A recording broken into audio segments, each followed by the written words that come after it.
I'm Tiffany. Welcome back. Last month, we looked at the 4 most common video mistakes marketers make and how you can avoid them. That was part 1. It's been a while, so here's a quick recap.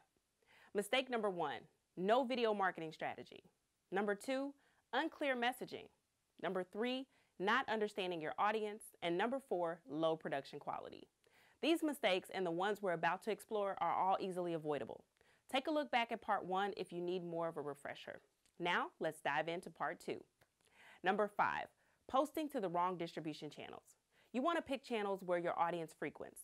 Just because a site is popular doesn't mean your target customer is there. You'll need to do the proper research, not only to figure out where your customers are, but also the most effective ways to reach people on that particular channel. Posting videos to audiences on Facebook is very different than on Snapchat.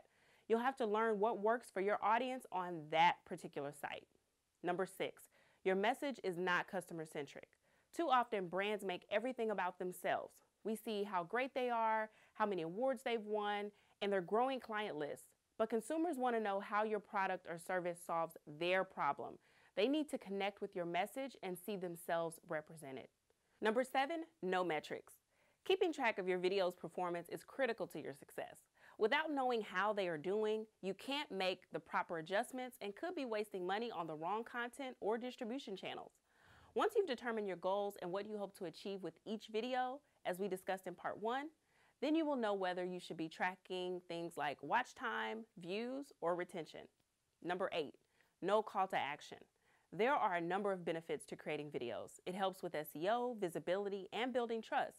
But if you aren't converting prospects, then you could be wasting resources. Each video needs to have a distinct call to action. It needs to be explicitly clear what you want the viewer to do.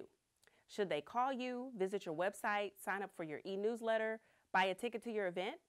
Determine the action you want them to take and then ask them to do it. As I've said before, marketers make mistakes all the time, but video doesn't have to be one of them.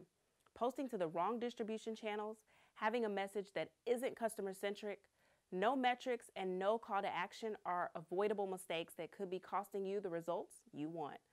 Start with your video marketing strategy like we discussed in part 1, and you'll be fine. That's it for today. See you next week.